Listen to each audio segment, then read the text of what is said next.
Shalom, damai di hati. Perkenalkan, nama saya Made Kesha Pansariang, NIM 2014-201003 dari kelas A1 Keperawatan semester 3.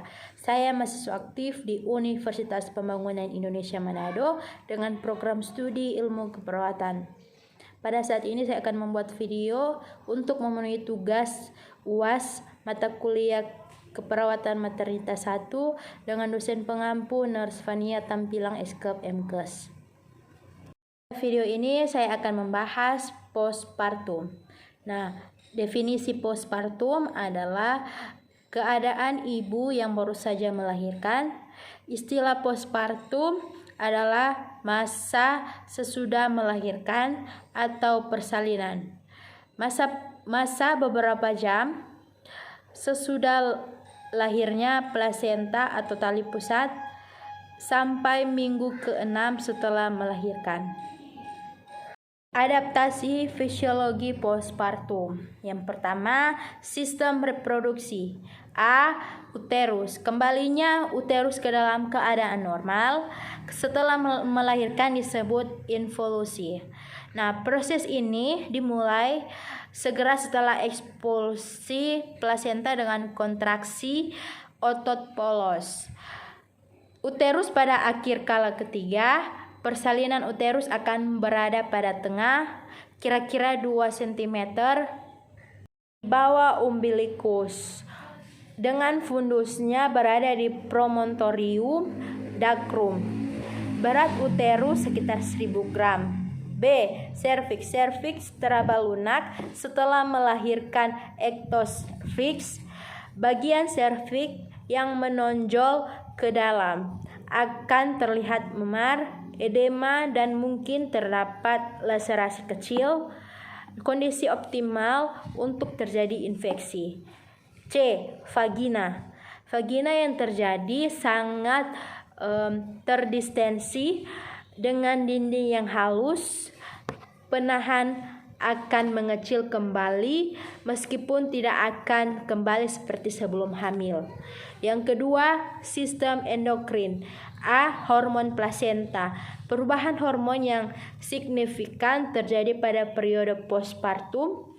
Keluarnya plasenta akan menyebabkan penurunan secara drastis dari hormon yang diproduksi oleh organ tersebut. B. Hormon pituitari dan fungsi ovarium. Ibu yang menyusui dan tidak menyusui cukup berada dalam hal waktu terjadinya ovulasi dan kembalinya menstruasi. Peningkatan kadar prolaktin serum yang menetap pada ibu menyusui tampaknya bertanggung jawab menekan ovulasi. Yang ketiga, abdomen. Nah, abdomen ini hari-hari pertama setelah melahirkan, bagian abdomen akan menonjol dan tampak seperti masih hamil. Selama 2 minggu pertama setelah melahirkan, dinding abdomen akan berelaksasi dan dibutuhkan waktu sekitar 6 minggu agar dinding abdomen kembali ke keadaan sebelum hamil. Yang keempat, sistem perkemihan. Nah, sistem perkemihan ini perubahan hormon esteroid dapat berperan pada meningkatnya fungsi ginjal. Berkurangnya kadar esteroid setelah melahirkan dapat menjelaskan penurunan fungsi ginjal yang terjadi pada masa nifas. Dibutuhkan 2-3 minggu sampai hipotonus dan dilatasi ureter dan pelvis ginjal yang terjadi karena kehamilan kembali sebelum hamil.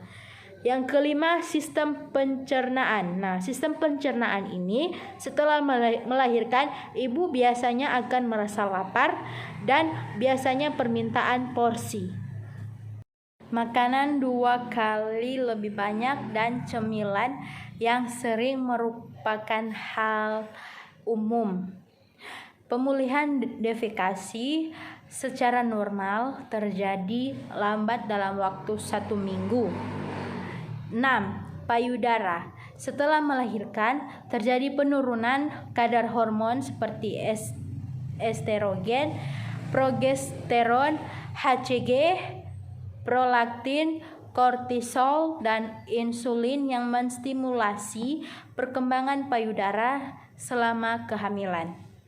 Pada ibu menyusui, selama 24 jam setelah melahirkan, terjadi sedikit perubahan dengan jaringan payudara. Yang ketujuh, sistem muskuloskeletal. Nah, sistem muskuloskeletal ini, otot-otot abdomen teregang secara bertahap selama kehamilan, mengakibatkan hilangnya kekenyalan otot terlihat pada masa postpartum. Akan kembali dalam kurang lebih 6 minggu postpartum. Yang kedelapan, sistem imun. Nah, sistem imun ini tidak terdapat perubahan yang signifikan pada sistem imun ibu pada masa postpartum. Ibu dinyatakan membutuhkan vaksinasi rubella. Asuhan keperawatan pada ibu postpartum sebagai berikut. Yang pertama, pengkajian. Yang kedua, diagnosa keperawatan. Yang ketiga, perencanaan dan intervensi keperawatan. Yang keempat, evaluasi. Sekarang kita masuk yang pertama, pengkajian. A. Pengkajian fisiologis. Area pengkajian fisiologis postpartum antara lain. Yang pertama, suhu. Yang kedua, nadi, pernapasan dan tekanan darah. Yang ketiga, fundus, lokea dan kandung kemih. Yang keempat, perineum. Yang kelima, payudara dan tungkai. Yang keenam, eliminasi. B. Pengkajian psikososial ini difokuskan pada interaksi dan adaptasi ibu, bayi baru lahir, dan keluarga. Nah, kita masuk pada yang kedua ini, diagnosa keperawatan. Nah, A. Nyeri akut berhubungan dengan agen pencedera fisik. Kita masuk pada yang ketiga, perencanaan dan intervensi keperawatan. Nah, intervensi keperawatan yang diberikan berkaitan dengan diagnosa keperawatan sebagai berikut. A. Nyeri akut berhubungan dengan agen pencedera fisik. Tujuan, setelah dilakukan tindakan keperawatan selama beberapa hari atau minggu rasa nyeri teratasi. Kriteria hasil, mengidentifikasi dan menggunakan intervensi. Untuk mengatasi ketidaknyamanan dengan tepat, mengungkapkan berkurangnya ketidaknyamanan. Intervensi yang pertama, lakukan pengkajian nyeri yang komprehensif, meliputi lokasi satu karakteristik, durasi, frekuensi, kualitas, intensitas, beratnya nyeri, dan faktor pencetus. Yang kedua, gali bersama pasien faktor-faktor yang dapat menurunkan dan memperberat nyeri. Yang ketiga, kendalikan faktor lingkungan yang dapat mempengaruhi respon pasien terhadap ketidaknyamanan. Keempat, kurangi atau eliminasi faktor-faktor yang dapat mencetuskan atau meningkatkan nyeri. Yang kelima, ajarkan prinsip-prinsip manajemen nyeri. Yang keenam, dukungan istirahat atau tidur yang adekuat untuk membantu penurunan nyeri. Kita masuk yang keempat, evaluasi. Nah, evaluasi ini kemajuan dan hasil akhir dari perawatan yang telah dilakukan harus terus dilakukan sepanjang tahap keempat, persalinan.